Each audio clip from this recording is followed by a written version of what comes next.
તો સુરત એસબીઆઈ બેંકમાંથી 50 લાખની લૂંટ કેસમાં તપાસ તેજ કરવામાં આવી। 140 પોલીસ કર્મચારીઓની ફોજ મેદાને ઉતારી દેવાઈ। લૂંટારુઓને પકડવા માટે અલગ અલગ ટીમો તૈનાત કરવામાં આવી। પોલીસે 150 સીસીટીવી ફૂટેજની તપાસ કરી છે। બાઇક પર લૂંટારાઓએ નકલી પ્લેટ લગાવી હતી। પોલીસે નાકાબંધી કરી તમામ રસ્તાઓ સીલ કર્યા છે। શહેરમાં નાકાબંધી કરી સઘન તપાસ હાથ ધરાઈ છે। તો લૂંટારાઓની શોધખોળ માટે ધરપકડના ચક્રો ગતિમાન અત્યારે કરવામાં આવ્યા છે। સુરતના વરાછાના એસબીઆઈ બેંક લૂંટનો બનાવ, જ્યાં 140 પોલીસ કર્મચારીઓ આરોપીઓને પકડવા માટે અત્યારે તપાસ કરી રહ્યા છે। વધુ અપડેટ સાથે સંવાદદાતા જયેન્દ્ર પાંડે અમારી સાથે સુરતથી લાઈવ જોડાયા છે।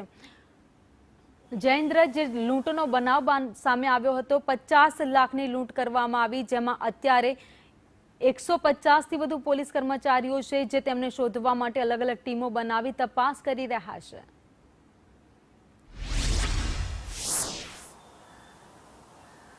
જી ભાવેની, આ લૂંટનો ચક્રમ એવો છે કે આ લૂંટારુઓએ તો પોલીસને પણ ચક્કરમાં ફેરવી રહ્યા છે તેવી વાત સામે આવી રહી છે। કારણ કે જે રીતે લૂંટારુઓ 3 દિવસ પહેલા બેંકમાં આવ્યા હતા અને આરામથી આવ્યા હતા, સીસીટીવી ફૂટેજ પણ સામે આવ્યા હતા અને આમાં કુલ 6 જેટલા નથી, પરંતુ કુલ બીજા 2 જણા પર એટલે કુલ 8 જેટલા લૂંટારુ હોવાનું વાત સામે આવી છે। અને આ લોકો લૂંટ કર્યા બાદ સૌ પ્રથમ વખત ગયા હતા સુરતના કામરેજથી વેલંજા, વેલંજાથી કતારગામથી વેઢો, અને ત્યાંથી તેઓ તમામ લૂંટારુઓ ગાયબ થઈ ચૂક્યા હતા। પરંતુ જ્યારે પોલીસે તપાસ કરી, અલગ અલગ સીસીટીવી ફૂટેજ ચેક કર્યા તો અમુક ટેકનિકલ સર્વિસના આધારે ત્યાં પોલીસને જાણવા મળ્યું કે આ કોઈ ચિકલેર ગેંગ છે અને તે ઉપરાંત યુપી બિહારની ગેંગ પણ હોવાની સામે આવી રહ્યું છે। એટલે પોલીસે કુલ અલગ અલગ જેટલી ટીમો બનાવવામાં આવી છે। આમાં કુલ ખાસ કરીને 10 થી 15 જેટલી ટીમો છે, અલગ અલગ દિશામાં કામ કરી રહી છે। સ્થાનિક લેવલે પોલીસ કામ કરી રહી છે, તે ઉપરાંત ક્રાઇમ બ્રાન્ચની અલગ અલગ ટીમો જે છે, કેટલીક ટીમો જે એક ટીમોની જે છે લુધિયાનામાં પણ ધામા પાડ્યા છે તેવી વાત સામે આવી રહી છે। યુપી બિહાર ગઈ છે તે પણ વાત સામે આવી રહી છે, ઝારખંડ ગઈ છે તે પણ વાત સામે આવી રહી છે।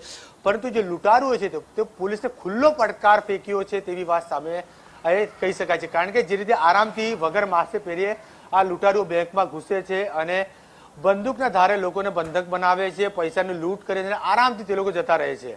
એટલે કહી શકાય છે કે પોલીસે ખુલ્લી ચેલેન્જ આપી છે આ લૂંટારુઓને, પણ હજી સુધી 3 દિવસનો સમય વીતી ગયો છે પણ હજી સુધી પોલીસને સફળતા મળી નથી। પોલીસ સતત આરોપીને પકડવા માટે જે છે પ્રયાસ કરી રહી છે, પરંતુ આરોપીઓ જે છે પોલીસને ચક્રમાં રાખે તેવી પોલીસને પણ ગોળ ગોળ ફેરવી રહી છે તેવી વાત સામે આવી રહી છે। પરંતુ હવે જોવાનું રહ્યું પોલીસ કેટલી ઝડપથી આરોપીને પકડી શકે છે, કારણ કે આમાં 50 લાખ રોકડાની લૂંટ થઈ છે। આરોપીએ કુલ 1 મહિનાથી આખી લૂંટનું પ્લાનિંગ કર્યું હતું તેવી વાત પણ સામે આવી છે। એટલે કે હવે પૈસા પણ વેચવાના હોય છે તેવી પણ વાત સામે આવી। એટલે આમાં તમામ લૂંટારુઓ જે છે લૂંટ કર્યા બાદ ભેગા થઈને પૈસાની વહેંચણી પણ કર્યા હોવાની વાત સામે આવી છે, ત્યારે તમામ લોકો અલગ અલગ દિશામાં ભાગ્યા હોય તેવી વાત સામે આવી છે। જી ભાવિની, આભાર માહિતી માટે।